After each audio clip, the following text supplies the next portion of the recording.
Okay, beta. So today we are going to do two things. One, we will go through the summary of this chapter quickly, and then we will be solving some past paper questions. We'll do in the questions. Okay. So if I tell you about some key points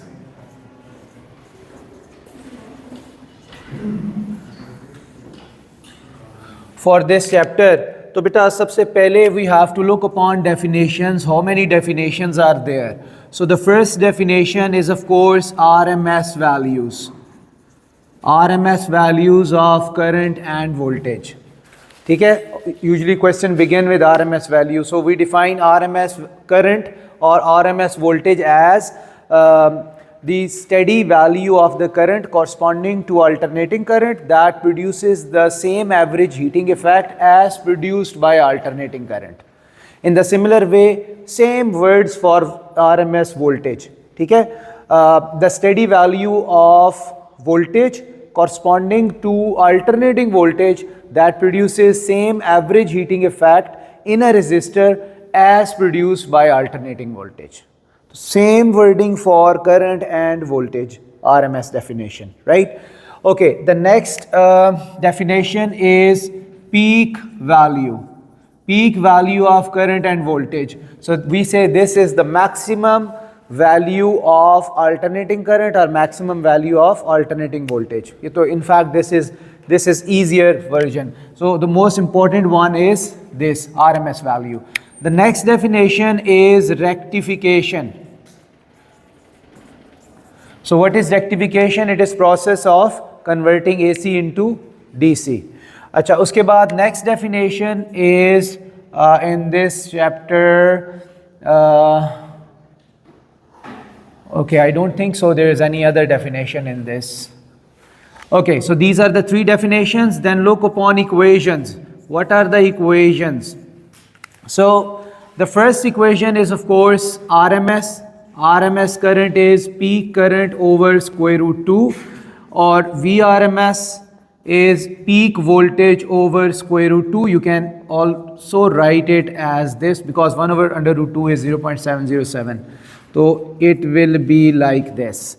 And then peak, this is the max value on a wave.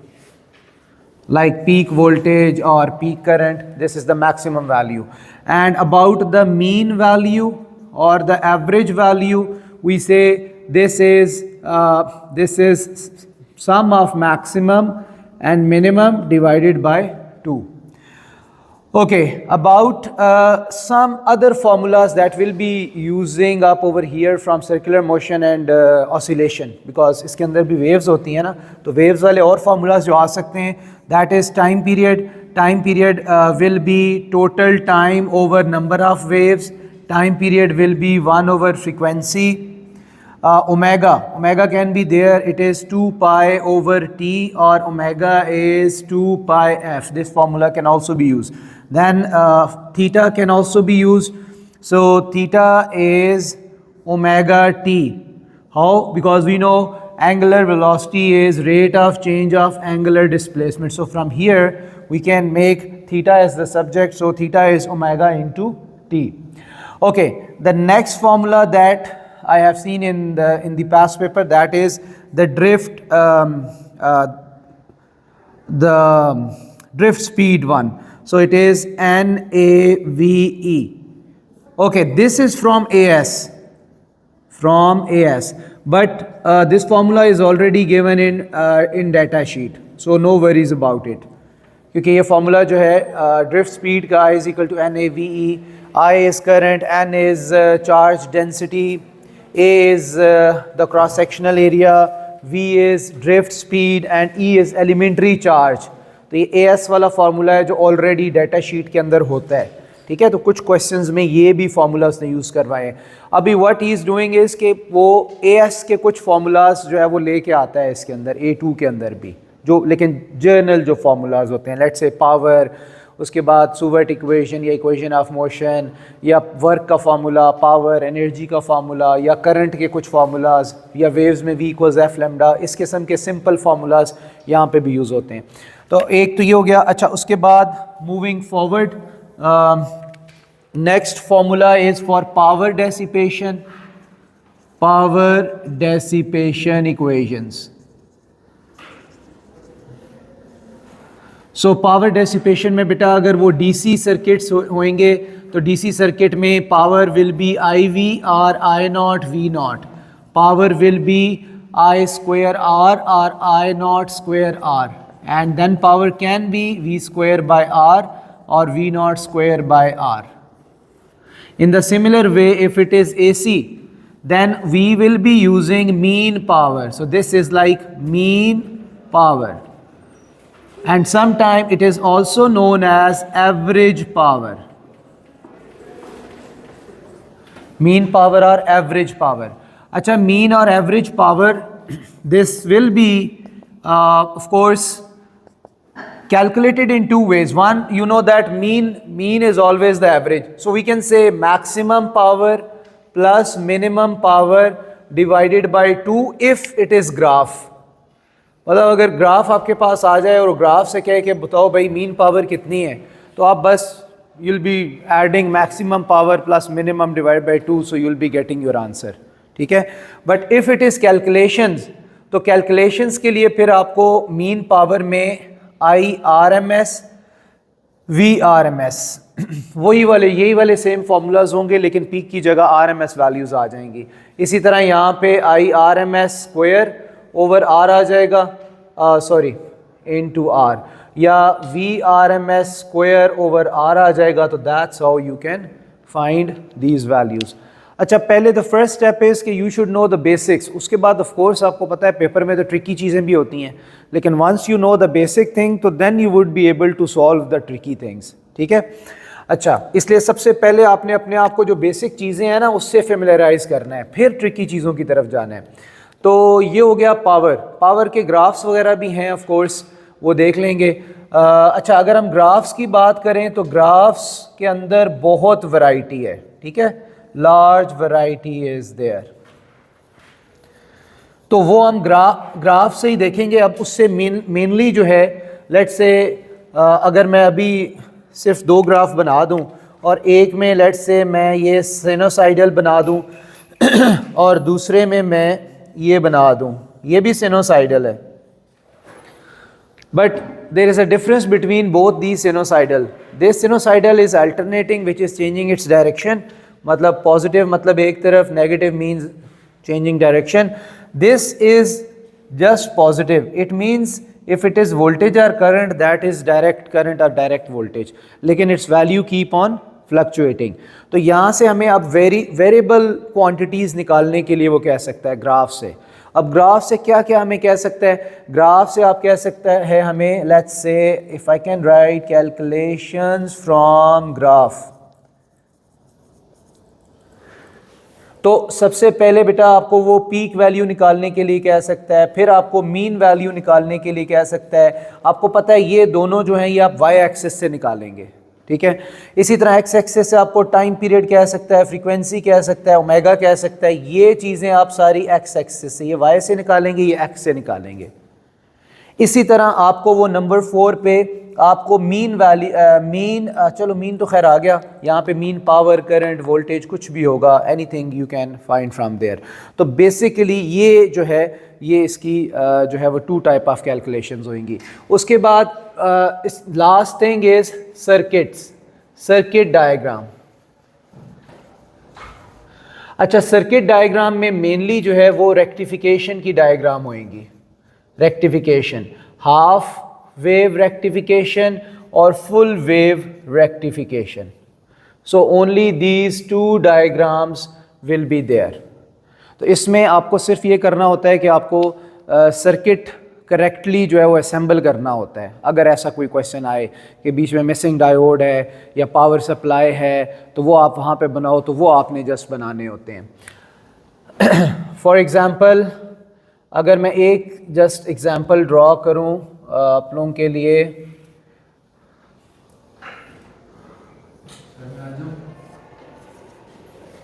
आ जाओ बेटा।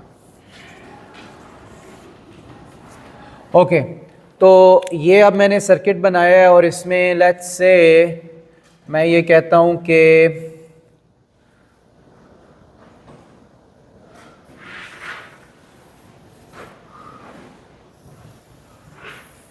ये यहाँ पर है और this one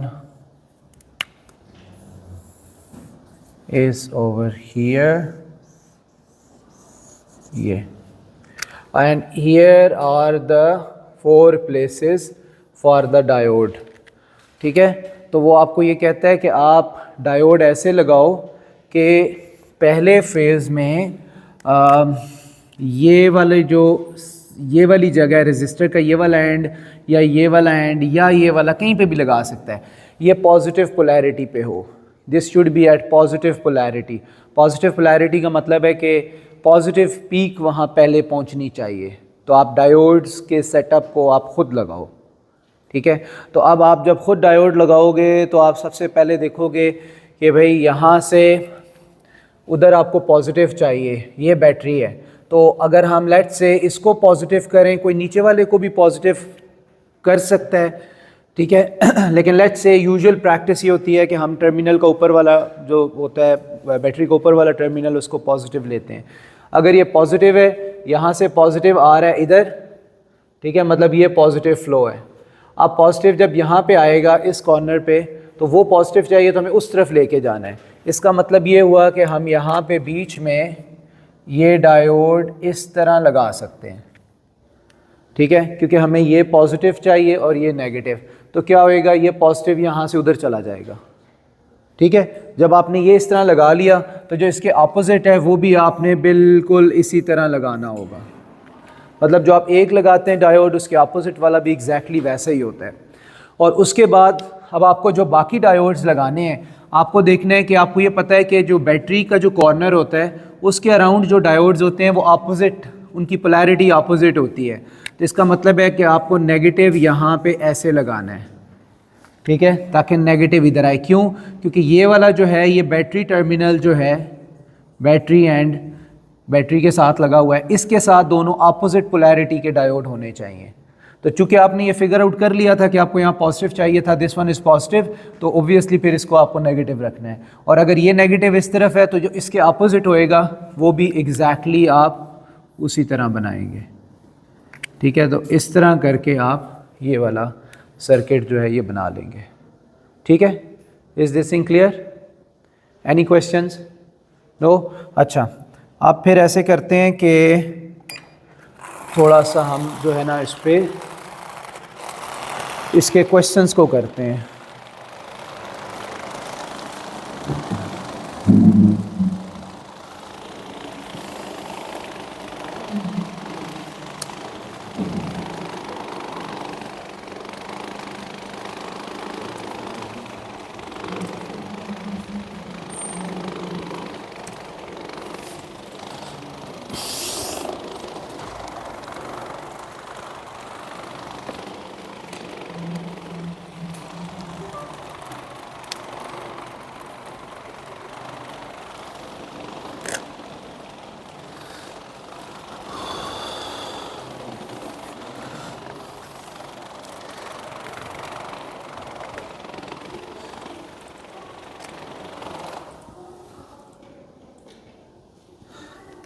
okay जी, किसी ने ये क्वेश्चन ट्राई किए थे पहले?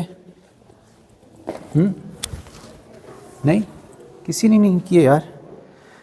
मैं तो ये सोच रहा था कि एक हफ़्ता गुजर गया, मतलब हमने 13 को स्टार्ट किया था, आज 22 हो गया, इतने दिन गुजर गए। पीछे 2-3 खैर वो क्लासेस भी नहीं हुई ना, कल भी क्लास नहीं हो सकी, तो हम थोड़ा सा मतलब स्लो हैं। हमें ये चैप्टर जल्दी ख़त्म करना चाहिए था, क्योंकि हमने फिर आगे भी जो है ना वो चीज़ें जो है वो जल्दी करनी है। ये वाला तो एक बिल्कुल छोटा सा टॉपिक है, कोई इतना बड़ा चैप्टर ये है भी नहीं। ओके, एनीवेज चलो ये कुछ इसको करते हैं ना।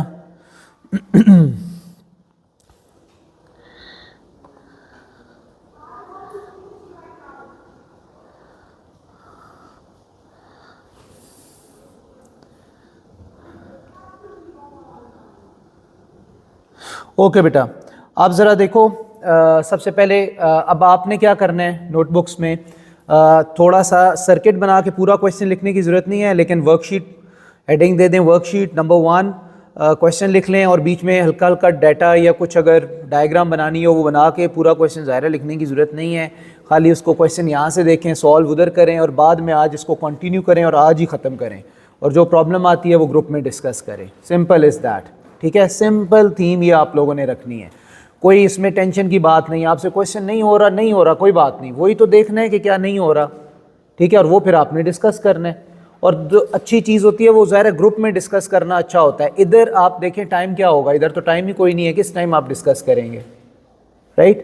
तो इसलिए थोड़ा सा इसमें विजिलेंट हो जाएं आप लोग। अच्छा देखो बेटा, ये जो सर्किट है, this is a circuit contains a power supply that provides a sinusoidal alternating input voltage Vn. There is an output voltage V out across a load resistor R as shown in the figure. Okay, if you have a first look at this circuit, तो आपको लगेगा ये क्या बना हुआ है, लेकिन आप अगर केयरफुली देखें तो there are 4 diodes in it. So whenever there are 4 diodes in a circuit containing an AC supply and a resistor and a cross resistor V out is written, it means this is full wave rectification circuit. ठीक है। अब state the purpose of this circuit, 2 marks for that, लेकिन state लिखा हुआ है तो state always means simple short answer. We will not be looking at the number. It converts AC completely into DC. So one word that you have to use, अगर आप simple ये कहो it converts AC into DC तो वो बिल्कुल एक simple हो जाएगा। अब ये सर्किट जो है इसका काम क्या है, ये कंप्लीटली AC को DC में कन्वर्ट कर देता है without any significant power loss. कुछ पावर लॉस तो ऑलवेज देयर, जब वो डायोड में से गुजरते हैं उनकी रेजिस्टेंस होती है, रेजिस्टर में से गुजरते हैं रेजिस्टेंस होती है, तो some power loss is always there, but वो इतनी ज़्यादा सिग्निफिकेंट जो है वो नहीं होती, right. So you will be adding the word completely, ठीक है, और without any significant power loss, right. लिख लिया आंसर सबने, लिख लिया, ओके। आगे चलते हैं और इस ग्राफ को देखें। अब ये ग्राफ कौन सा है, जब भी बेटा पहले आपने ग्राफ को देखना होता है, you will be looking upon the axis. First thing is read the axis, या rectify the wave from AC into DC without any significant power loss. Okay, if you look at the graph, whenever graphs are there, you first have to underline the axis quantities along with the units. Actually our main purpose is to look at the units के units क्या है, कोई prefix तो नहीं है साथ लिखा हुआ, कोई power of 10 तो नहीं है। ओके, अब यहाँ हमने देखा कि ये कहाँ तक जा रहा है, पीक वैल्यू इसकी जा रही है 9 तक, राइट, ऐसे ही है ना, ये 9 है ना, तो ये 9 तक इसकी वैल्यू जो है वो जा रही है। और उसके बाद अगर हम टाइम का देखें तो 1 पल्स के लिए 0.02 है और 2 पल्सेस विच मेक्स 1 वेव, तो उसके लिए टाइम 0.04 है, ठीक है। तो ये यहाँ पे इसका जो है वो टाइम पीरियड बनेगा क्योंकि पूरी 1 वेव यहाँ पे होएगी ना, राइट। अच्छा, अब हमने इसको देख लिया, अब क्वेश्चन देखते हैं। The load resistor R has a resistance of 370। ऊपर जो सर्किट था इसमें ये वाला, this load resistance is how much, 370। अच्छा, अब वो ये कह रहा है कि आप ये बताओ, show that maximum power, this you have to surely underline maximum because you have to find the maximum power dissipated in the resistor is 0.22 watt. हाँ, अब देखो, अब वो कह रहा है मैक्सिमम वोल्टेज, मैक्सिमम पावर निकालो। तो मैक्सिमम पावर के लिए आपको फॉर्मूला यूज कौन सा करना है, आप IV कर सकते हो, I²R कर सकते हो, V²/R कर सकते हो, but when you look into the graph, ये वाला, तो आपको पता लगेगा यार ये तो वोल्टेज का ग्राफ है, तो आपको मैक्सिमम पावर चाहिए तो आप मैक्सिमम वोल्टेज देखोगे। तो पावर का वोल्टेज वाला कौन सा फॉर्मूला होता है जिसमें वोल्टेज और रेजिस्टेंस आ रहे होते हैं, पावर इज V²/R, तो बस यूज दैट, यहाँ से मैक्सिमम वैल्यू यूज कर लो जो 9 है, तो V²/R 9² जो था resistor 370, you will get the answer, ठीक है। इसको फॉर्मूला लिख के देख लो, कैलकुलेट कर लो क्या आता है।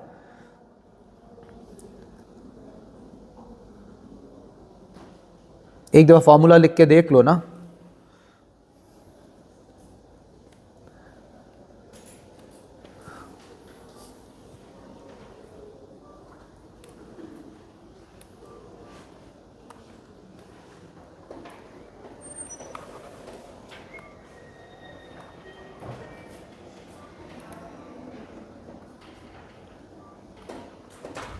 हो गया?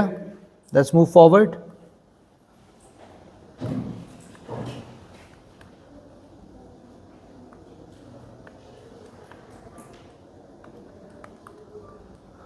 I don't know, it's not working. अच्छा आगे देखो. Number two on figure 7.3 sketch the variation of time of power dissipated in R. अच्छा आपने पावर का अब ये ग्राफ बनाना है और देखो ये 3 मार्क्स हैं इसके लिए. मैक्सिमम पावर आ गई थी और टाइम पीरियड हमारे पास है तो बस वैसे ही करना है. टाइम पीरियड कितना है? 0.04. राइट. अब देखो एट टाइम्स ग्राफ बहुत सिंपल भी होते हैं, जिस तरह this is one of the simpler graph. Right. ये कोई कॉम्प्लिकेटेड नहीं है. आपने ऊपर मैक्सिमम पावर निकाल लिया, that maximum power is 0.22. And then जब वोल्टेज कम होएंगे तो पावर भी कम होएगी ऑफ कोर्स. जब वोल्टेज जीरो होएंगे तो पावर भी जीरो होएगी, because P is V²/R. It means power is depending on voltage. Right. तो आप क्या करेंगे कि जो मैक्सिमम पावर है उसको यहाँ पे आप बना लेंगे कि कितनी है, 0.22 थी ना, 0.22. तो 0.22 फिर मेरा ख्याल है इधर ही आएगा, ये यहाँ पे ऐसे ही है ना. लेकिन ये मैक्सिमम, ये मैं सिर्फ लाइन हाईलाइट करने के लिए बना रहा हूँ. अब आप ये करोगे कि आप इसके ऊपर जो है वो वेव ड्रॉ कर लो और 0.04 तक आपकी एक पूरी वेव होनी चाहिए. इट मीन्स सेम ऊपर वाले ग्राफ का रेप्लिका होगा. ये जो हमने ऊपर वाला ग्राफ ये बनाया हुआ है ना, उसने बना के दिया, ये बिल्कुल यही हमने नीचे बना देना है. राइट. और इसमें सिर्फ फ़र्क ये है कि इसमें वाई एक्सिस पे वोल्टेज और पीक 9 पर है, इधर वाई एक्सिस पर क्या है, पावर है, और इसकी वैल्यू 0.22 तक हमने करनी है. तो बस आप इस पे वही पल्सेस जो है वो बना देंगे जो हमने जिस तरह की पल्सेस जो है वो ऊपर बनी हुई हैं. Because power is actually following the voltage. Right. Okay. तो लेट्स से कि अगर मैं ये बनाऊँ तो मैं यहाँ से यूँ बनाऊँगा, मे बी थोड़ा सा मैं रफ़ बनाऊँ इसको, ये हो गया. और यहाँ से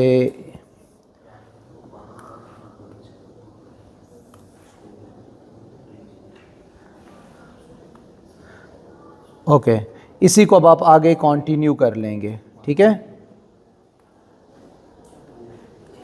ओके, चलो मैं यहीं से बना देता हूँ.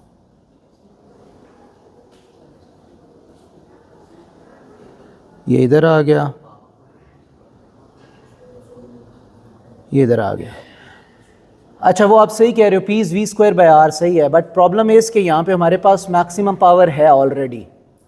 ठीक है, we know the maximum power, तो हमने पीक वहाँ तक ही लेके जानी है और उसके बाद जो उसका इंक्रीज़ होना है वो वही उसी तरह होना है. Shape will remain the same, वो चेंज नहीं हो सकती. अदरवाइज़ अगर वैसे ग्राफ बनाते तो P is V²/R, R is same है तो P प्रोपोर्शनल टू V, तो जितना V अगर 2 टाइम्स इंक्रीज़ होता तो पावर 4 टाइम्स इंक्रीज़ होती. आप ये बात कर रहे हो, अब वो इसी तरह होना था. लेकिन यहाँ चूँकि we know the maximum power, तो हम उससे ऊपर तो नहीं जा सकते ना, हमें 0.22 तक ही बनानी है पीक. राइट. और टाइम पीरियड भी चेंज नहीं हो सकता, क्योंकि टाइम पीरियड तो वोल्टेज पे वो डिपेंड कर रहा होगा. जैसे वोल्टेज चेंज हो रहा है, पावर भी तो वैसे ही चेंज होगी, because power is due to the voltage. Right. ये ग्राफ समझ आ गया सबको बेटा? Graph are actually harder to understand, लेकिन इसमें ग्राफ ईजी हैं. Okay, calculate the mean power dissipated in R. Mean power मैंने आपको फॉर्मूला बताया है उधर कि ग्राफ से अगर मीन पावर निकालनी हो तो क्या फॉर्मूला होएगा, maximum plus minimum divided by 2. तो मैक्सिमम कितना है 0.22, मिनिमम कितना है 0, मिनिमम 0 है ना, डिवाइड बाय 2 तो 0.11 आ जाएगा. Nothing to worry about. Mean निकालनी है ना, तो मीन ग्राफ से ऐसे निकालते हैं, maximum plus minimum divide by 2. तो योर आंसर विल बी 0.11. अच्छा, अब this is 1 mark. So even if you don't do any calculation, आप मेंटल कैलकुलेशन करके आंसर लिख दो, you will get the mark. लेकिन वैसे यूजुअल प्रैक्टिस ये है कि आपको यहाँ लिखना चाहिए, लिख के दिखाना चाहिए. राइट. अगर 2 मार्क्स होते, 3 होते, हर सूरत में हम उसको लिख के दिखाते. Okay, next, the circuit is disconnected. Okay, circuit in figure 7.1, like the first circuit is disconnected and R is connected directly across the power supply. Explain without calculation how the mean power now dissipated in R compares with the mean power in B3, or the answer in B3. B3 is the mean power actually.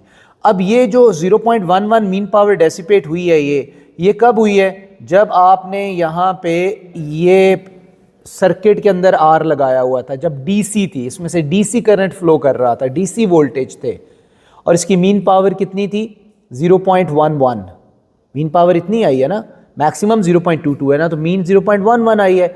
अब वो कहता है कि भाई हम इसको यहाँ से हटा देते हैं, ठीक है, और इसको हटा के हम डायरेक्ट यहाँ लगा देते हैं। इसको यहाँ लगा दिया और इसको यहाँ से हमने इधर लगा दिया, और लेट्स से वो ये कह रहा है कि हमने we have disconnected it from the circuit, तो इट मीन्स कि ये वाले अब डायोड्स वगैरह ये यहाँ पे नहीं हैं, अब they are no more over here, ठीक है। यहाँ पे कोई भी ये सर्किट अब यहाँ पे नहीं है, ठीक है। इसको हमने चूँकि डायरेक्ट जो है वो उधर लगा दिया है।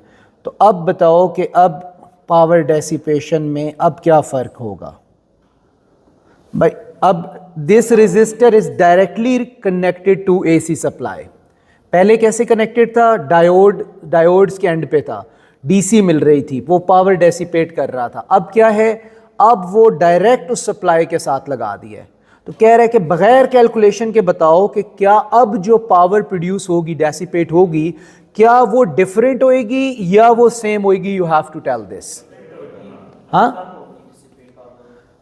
कम होएगी। Keeping in mind this is the same battery, we have not change the battery, battery is same. DC जो है वो इस एसी का हाफ होता है, नहीं डबल होता है, तो इसलिए यहाँ पर कम पावर डिसिपेट करेगा सर कैलकुलेशन वाइज जब आपने एसी के साथ लगा दिया। ओके, अच्छा, और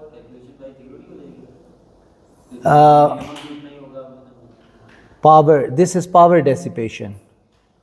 पावर डेसिपेशन का क्या मतलब है? अब ये समझना है ना आपने, बहुत सिंपल चीज़ है यार, इसको बहुत सिंपल रखो। This is not complicated, this is very simple, right. ये ऐसे है कि इफ़ यू हैव टू, अब एक इंस्टेंट एग्जांपल मेरे जहन में आ रही है, मैं वही आपको बताता हूँ। If you have to cut an apple with a knife, तो आप बेशक नाइफ ऊपर रख के काटो या नाइफ को ऐसे रखो और एप्पल ऊपर रख के काटो, बोथ मेंट द सेम, दोनों का सेम ही इफेक्ट होएगा।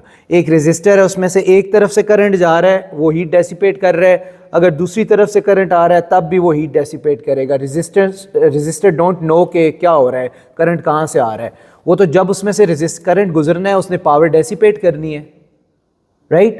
तो ज़ीरो तो नहीं हो सकती, पावर डेसिपेशन ज़ीरो तो नहीं हो सकती। अगर पहले करंट लेफ्ट से आ रहा होगा, मतलब टॉप से बॉटम जा रहा होगा, पावर डेसिपेट होगी, फिर बॉटम से टॉप जा रहा होगा, पावर डेसिपेट होगी। तो power dissipation is always there, it can never be zero.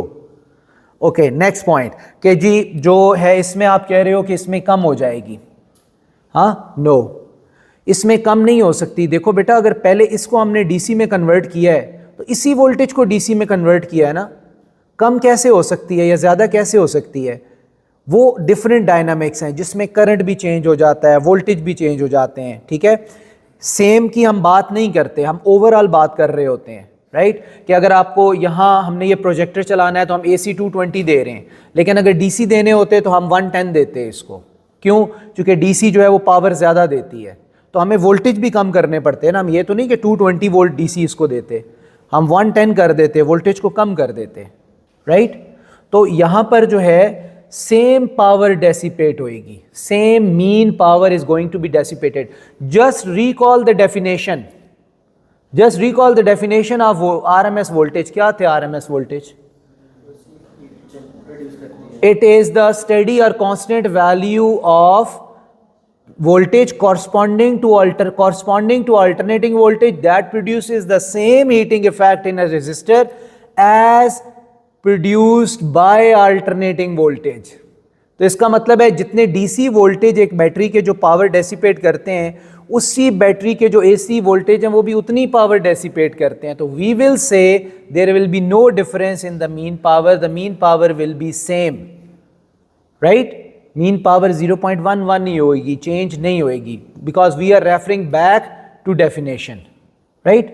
अच्छा, हाँ जी, हमने जब इसको रेक्टिफाई करके डीसी करंट बना दिया होता, उसके बाद हमने फिर वो मीन पावर और मैक्सिमम पावर क्यों किया? वो तो परफेक्ट नहीं हो गया होगा पहले।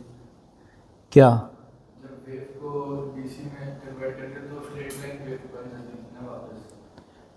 हाँ एक सेकेंड, अच्छा ये आंसर देखते हैं, यही है मेरा ख्याल है 7C, power time graph is identical so mean powers are equal. अच्छा पावर टाइम ग्राफ्स हमने बनाए हैं, पावर टाइम ग्राफ्स,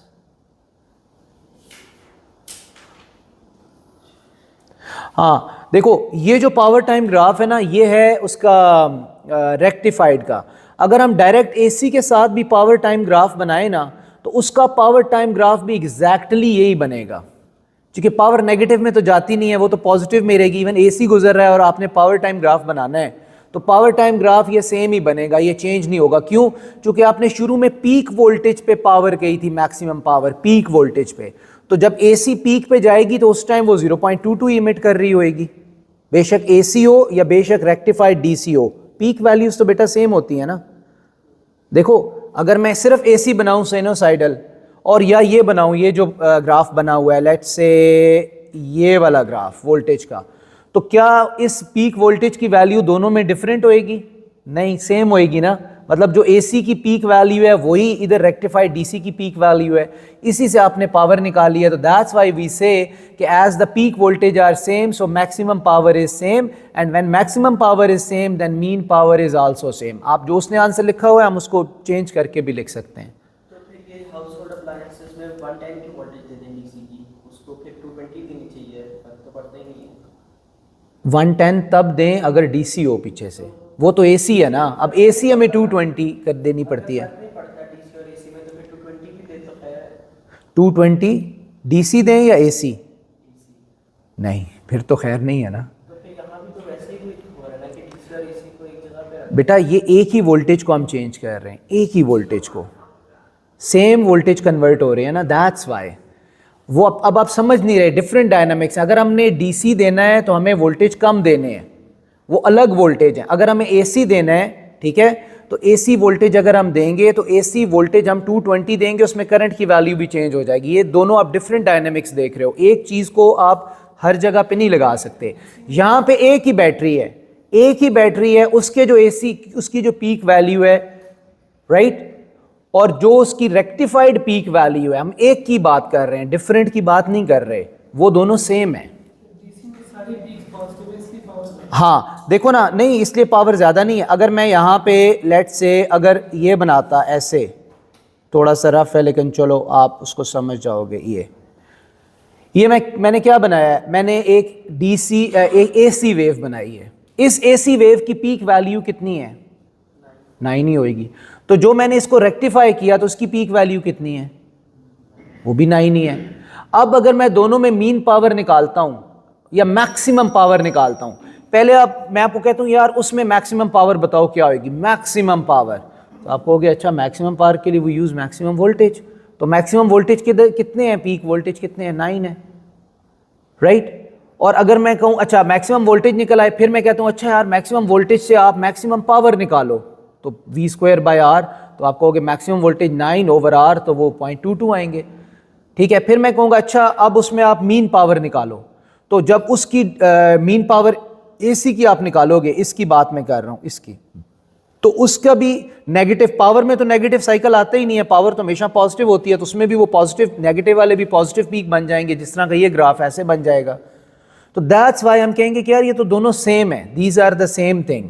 अगर आप सिंपल एसी यूज़ कर लो या उसको रेक्टिफाई करके यूज़ कर लो, आपको अल्टीमेटली सेम पावर मिलनी है। This we are talking about only one thing, only one battery. जो दूसरा है, अब एवरीडे लाइफ में आ जाओ, दैट इज सेपरेट थिंग। वो कैसे सेपरेट है कि मैं कहता हूँ यार हम ये एसी पे चला रहे हैं सब कुछ, तो एसी पे चलाने की वजह क्या होती है कि हम उस वोल्टेज को हाई लो कर सकते हैं। जिस तरह अगर हम पावर स्टेशन से यहाँ पे भेजते हैं तो स्टेप अप करके भेजते हैं, फिर आगे स्टेप डाउन ट्रांसफार्मर लगे होते हैं जो उसको डाउन कर देते हैं। लेकिन डीसी के साथ ये नहीं हो सकता, DC can not be stepped up, DC can not be step down, क्योंकि वो तो कांस्टेंट होता है।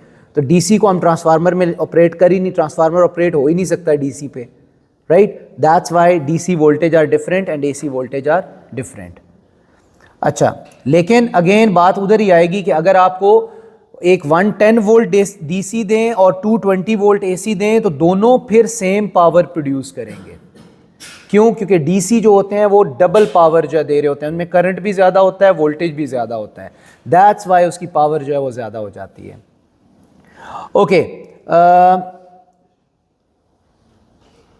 So this is done. अब यहाँ पे आप 2 मार्क्स में क्या लिखेंगे, चूंकि उसने एक्सप्लेन कहा हुआ है ना, तो आप ग्राफ का भी कह सकते हैं या आप ये भी कह सकते हैं कि चूंकि एसी और डीसी दोनों की जो पीक वैल्यूज़ हैं वोल्टेज की वो सेम है, थोड़ा एक्सप्लेन कर सकते हो। पीक वैल्यू सेम है तो मैक्सिमम पावर भी सेम होएगी, मैक्सिमम पावर सेम है तो फिर मीन पावर भी सेम होएगी। उस कॉन्टेस्ट में भी आप लिख सकते हो। आंसर लिखा है सब ने? देखो जब आप लिखोगे तो then it will be make sure कि आपको ये आता है। अगर आप खाली सुन रहे हो और आप कह रहे हो यस यस यस, तो मे बी बाद में आपको समझ ना आ रहा और आप बाद में ना कर सको। So the best thing is write the answer और सी के you are able to write it और not. Okay, let's go to next question. अच्छा, next question is again very easy question. किसी ने किया ये क्वेश्चन? नहीं? Okay, let's do it quickly. A varying current I passes through a resistor of resistance R in the circuit as shown in figure 7.1. Okay, varying current है, तो varying current का मतलब ये है कि ये फिर वही AC सप्लाई है, ठीक है। Okay, if you look at the graph closely, तो ग्राफ में आपको शायद नज़र आ रहा हो कि इसकी जो पीक्स, इसकी जो वेव फॉर्म है that is what, that is square wave है ना। सो जब ये स्क्वायर वेव है तो आप देखो इसमें मिनिमम वैल्यू कितनी है, how much is the minimum value, how much is the minimum value? The minimum value is minus I naught. And how much is the maximum value? Plus 2 I naught. ठीक है, और ये square wave है और time period भी यहाँ पे पता है। टाइम पीरियड कितना होगा, यहाँ से स्टार्ट करके हम यहाँ पे हमारा एक वेव कंप्लीट हो रही है। खैर उसने ऊपर टाइम भी लिखा हुआ है 1.0 t naught, this is the time. अच्छा, अब वो कह रहे हैं the current has the magnitude of 2 I naught. This is again the description of the same graph, flowing in positive direction and I naught flowing in the negative direction. The time period is t. Determine expressions. So you have to look for the expressions in terms of I naught and R for the power P dissipated in the resistor for the times when the current is in negative direction. ओके, तो आपने expression लिखने हैं power के in terms of I naught and R जब current negative direction में जा रहा है। तो इट्स वेरी इजी मुस्तफ़ा, क्या होगा पावर का expression in terms of I naught and R? इसका मतलब एक्सप्रेशन में आई नॉट आर आना चाहिए। तो ग्राफ से देखो करंट की क्या वैल्यू है नेगेटिव में, हाँ करंट की क्या वैल्यू है यहाँ पे? वैल्यू बनी हुई है ना यार, हाँ माइनस आई नॉट यार, नजर आ रहा है या नहीं नजर आ रहा?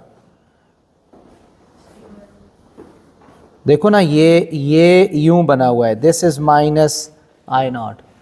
तो आप सिंपल लिखोगे P is I square R और आई स्क्वायर जो है कितना है, माइनस आई नॉट है। माइनस आई नॉट का स्क्वायर लोगे वो प्लस आई नॉट आ जाएगा, आई नॉट स्क्वायर। तो you'll be saying power is I naught square into R, बस 1 मार्क एक्सप्रेशन। इसी तरह वो कह रहे हैं when the current is in positive direction, तो अगर पॉजिटिव डायरेक्शन में है तो पॉजिटिव डायरेक्शन में कितना है करंट, तो अब आप लिखोगे P is I square R, तो आई स्क्वायर की जगह लिखोगे 2 आई नॉट होल स्क्वायर, तो कितना हो जाएगा 4 आई नॉट स्क्वायर आर। बस ये इसका एक्सप्रेशन है। कुछ एक्सप्रेशन से याद आ रहा है आप लोगों को? वो जो ऑसिलेशन का क्वेश्चन था एक्सप्रेशंस वाला, सब ने गलत किया है, इतना सिंपल क्वेश्चन था। देखो अभी A2 में ना एक चीज़ बड़ी कॉमन हो रही है कि वो एक्सप्रेशन वेरिएबल्स को यूज़ करता है, क्योंकि इतने सारे क्वेश्चन वैसे हो चुके हैं, तो वो आप बजाय इसके कि आपको कैलकुलेशन पे लेके जाए, वो एक्सप्रेशन मेकिंग के ऊपर लेके जाता है। और वो जो मुझे याद है जो ऑसिलेशन वाला क्वेश्चन था वो सारे एक्सप्रेशन वाला ही था, उसमें कोई कैलकुलेशन तो थी नहीं, तो वो मेजॉरिटी क्या ज़्यादा सब ने ही गलत किया है वो वाला क्वेश्चन, एक आध ने शायद ठीक किया हो। अब तो खैर आप भूल भी गए होंगे कि वो कौन सा क्वेश्चन था। हाँ, पेपर आपके मेरे पास पड़े हुए हैं उधर रिवर व्यू में, मैं आज ले आऊँगा। पीटीएम पे कोई आ रहा है? आप लोग के पेरेंट्स आ रहे हैं पीटीएम पे? नहीं आ रहे? वैसे आप लोगों ने इस काबिल नहीं छोड़ा कि वो आए। हाँ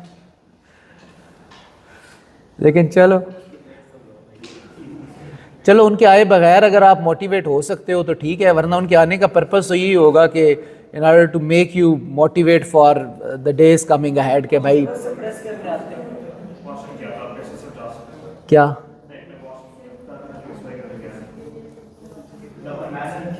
कुछ खास एक्सप्लेन नहीं किया, कुछ खास एक्सप्लेन नहीं किया, होल्ड ऑन। अच्छा देखो ओके तो अब आप यहाँ पे ये भी हो गया। अब नेक्स्ट चलते हैं आगे। On figure sketch the power of variation of P with time between time 0 and 2t labeled with appropriate axis। Okay ये आई विल रिकमेंड कि आप बना लें हल्का सा, बस ऐसे ग्राफ के दो एक्सिस बना लें, y और x, 3 मार्क्स है। तो आपने पावर की वैल्यूज बनानी है, सिर्फ आप x एक्सिस पे 1 2 3 और 4 डॉटेड लाइंस ऐसे बना लें बस, जिस पे ये वैल्यूज लिख लें। और अब आपने ग्राफ बनाना है पावर का। तो पावर का ग्राफ बेटा वैसे ही बनता है जैसे करंट या वोल्टेज का ग्राफ बना हो जो ऊपर क्वेश्चन में गिवन होता है। जिस तरह क्वेश्चन 1 में भी हमने देखा है जैसा वोल्टेज था पावर वैसे ही बनी थी, ऐसे ही है ना। तो अभी क्या है, अभी ऊपर वो करंट कैसा बना हुआ है, स्क्वायर, तो पावर भी कैसे बनेगी, स्क्वायर्ड ही बनेगी। तो अब हमें ऊपर से देखना होएगा कि कितने टाइम के लिए वो आई नॉट था, for how long it was I not. 0.5 से आगे नहीं है थोड़ा सा, 1 2 3 4 5 6 7 8 9 10 नहीं ठीक है 0.5 पे है। तो 0.5 तक क्या है, 0.5 उसका हाफ वेव का टाइम है, उसमें वो नेगेटिव है। तो एवरी 0.5 पहले 0.5 नेगेटिव, फिर 0.5 पॉजिटिव, फिर 0.5 नेगेटिव, फिर 0.5 पॉजिटिव। बट जो पावर होती है power can never B negative. तो फर्स्ट 0.5 के लिए आप पावर क्या बनाएंगे, आई नॉट स्क्वायर आर। अब वाई एक्सिस पे तो कहीं लिखा नहीं हुआ, लेबल है ही नहीं, तो you will label your self. आपकी पावर की 2 वैल्यूज हैं, एक आई नॉट स्क्वायर आर है और एक क्या है 4 आई नॉट स्क्वायर आर है। तो पहले आपको खुद यहाँ लेबल करना होएगा। तो ये मेरा ख्याल है 20 स्क्वायर्स है, ये 20 स्क्वायर्स है ना।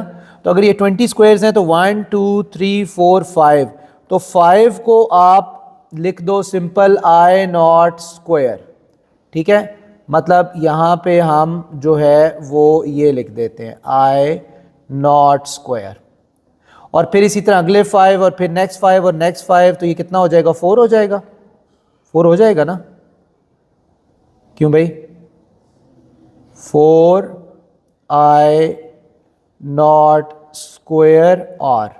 ओके अब ज़रा ग्राफ बनाओ फर्स्ट 0.5 के लिए। हाँ 2 का स्क्वायर किया था, यस। तो आप इसमें क्या करोगे, आप यहाँ से ये लाइन इधर लेके आओगे और फिर ये लाइन इसी तरह ऊपर ले जाओगे, और फिर नेक्स्ट 0.5 के लिए ये इधर बनेगी लाइन, और फिर ये यहाँ से नीचे आ जाएगी, और नेक्स्ट के लिए ये बन गई, और फिर नेक्स्ट लास्ट जो है सेशन लास्ट के लिए ये यहाँ पे आ गया।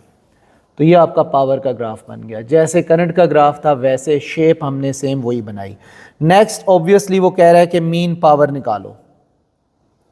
तो मीन पावर क्या होती है, maximum plus minimum divided by 2। तो मैक्सिमम कितनी है 4 आई नॉट स्क्वायर आर, और मिनिमम कितनी है आई नॉट स्क्वायर आर। इन दोनों को ऐड करो डिवाइडेड बाय 2, तो कितना हो जाएगा 5 आई नॉट स्क्वायर बाय आर, 5 होएगा ना। मतलब देखो ना मैक्सिमम क्या है, मैक्सिमम यार ये है ना, ये मैक्सिमम है, और मिनिमम 0 तो नहीं है ना, मिनिमम ये है ना, 0 नहीं हो सकती। 5/2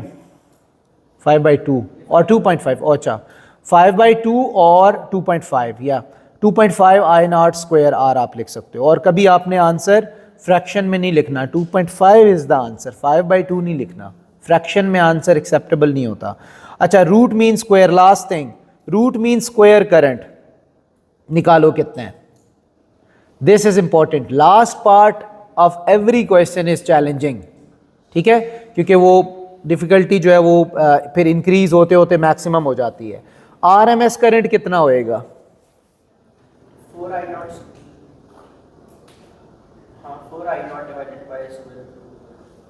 okay how you can do that. इसमें फॉर्मूला हम क्या यूज़ करेंगे, देखो इसमें फिर हम डेफिनेशन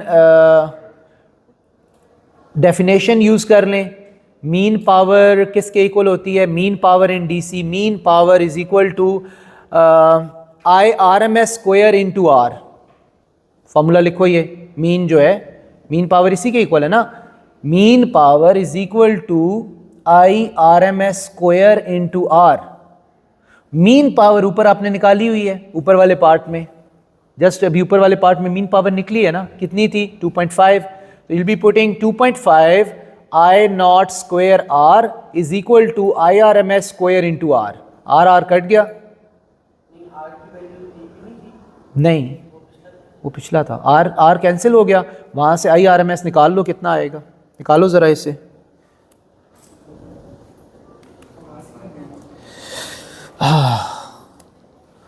यार अजीब,